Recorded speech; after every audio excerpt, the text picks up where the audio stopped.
memakai 65% dana pensiun BUMN terutama sekali adalah dengan program manfaat pasti. Menurut data yang ada di Asosiasi Dana Pensiun memang cukup banyak juga, hampir 40% saja yang memiliki rasio kecukupan dana di atas 100%. Sebagaimana kita ketahui kalau dia rasio kecukupan dananya di bawah 100%, ini akan menyulitkan dana pensiun dalam pembayaran, memenuhi kewajibannya di dalam melakukan pembayaran manfaat pensiun di kemudian hari. Langkah-langkah yang telah dilakukan oleh BUMN, dalam hal ini dana pensiun BUMN, kita mendengar bahwa sedang dilakukan due diligence terkait dengan tata kelola yang ada di dana pensiun, dan ini menurut hemat kita dengan melibatkan beberapa konsultan, apakah itu KAP, aktuaris, pajak, dan hukum, ini akan menemui titik terangnya kira-kira permasalahan dana pensiun itu terutama yang ada di di BUMN ini apa. Ya. Sehingga dengan data-data due diligence yang dilakukan, data-data yang ditemukan, kemudian kira-kira roadmap yang akan kita lakukan ke depannya untuk dana pensiun BUMN ini seperti apa.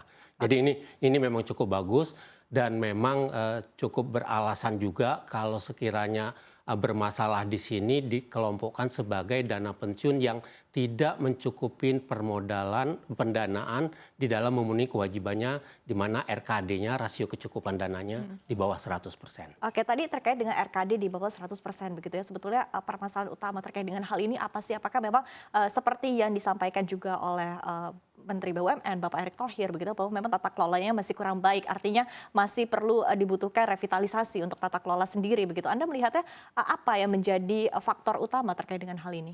Ya, memang cukup banyak ya Mbak ya, dan kita tidak bisa langsung menyimpulkan bahwa penurunan atau salah investasi ini mengarah kepada adanya fraud di dana pensiun. Itu. Ya. Nah, tetapi cukup banyak Mbak.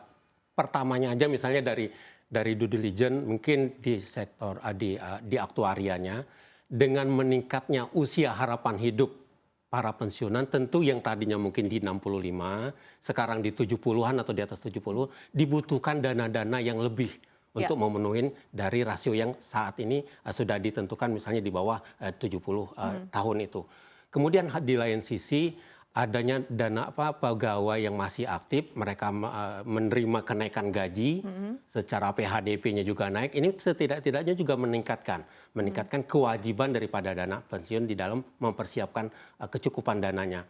Nah, ditambah lagi mungkin ada juga terkait yang suku bunga teknis yang ditetapkan oleh aktuaris, ini tidak bisa dicapai oleh dana pensiun itu sendiri. Misalnya ada sampai dengan 8% atau 10%, sementara perkembangan mungkin di bawah tahun 2020 yang lalu, mungkin untuk yang 10 tahun kupon atau yield SBN sendiri masih di bawah 6,5, jadi tidak menutupi. Nah, sehingga secara tahun ini terjadi minus untuk memenuhi kebutuhan itu. Jadi ini yang mengapa terjadi beberapa penurunan daripada RKD, di samping memang ada beberapa dana pensiun Mbak yang di dalam hal berinvestasi.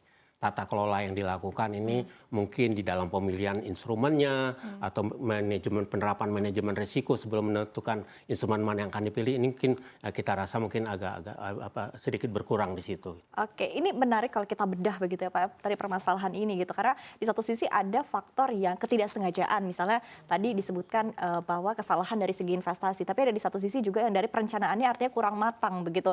Nah, untuk meminimalisir resiko ini sendiri, strategi yang bisa dilakukan seperti apa? Ya, sebenarnya POJK nomor 15 tahun 2019 terkait dengan tata kelola sudah cukup mumpuni kalau kita terapkan. Di mana di situ ada lini bisnis yang terkait dengan manajemen risiko, terkait dengan investasi, bagaimana kita mengelola investasi, bagaimana kita memilih investasi. Kemudian ada komite-komite yang juga harus kita lengkapin. Misalnya di atas 500 miliar aset daripada dana pensiun, itu dia harus memiliki komite pemantau risiko yang melekat di Dewan Pengawasnya. Kemudian di dalam pemilihan instrumen juga seperti itu. Jadi ini hal yang menurut kita perlu kita tingkatkan tata kelola di dana pensiun untuk penerapan daripada POJK nomor 15 tahun 2019 itu. Oke, baik. Nah, tapi tentu dari kacamata atau dari pihak-pihak yang sudah mempercayakan dana pensiunnya begitu. Dan di satu sisi juga ingin mengharapkan tentunya dana pensiun ini aman. Nah, Anda sendiri melihatnya seperti apa? Apa strategi yang perlu dilakukan begitu agar dana pensiun ini tetap aman sehingga akhirnya ketika suatu pihak ingin mengklaim dana pensiun ini juga tetap aman begitu, seperti apa?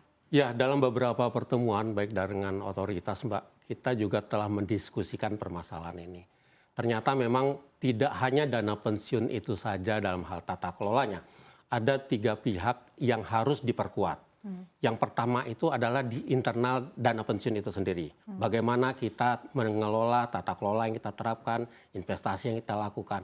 Bagaimana concern daripada pendiri sendiri memperhatikan dana pensiunnya.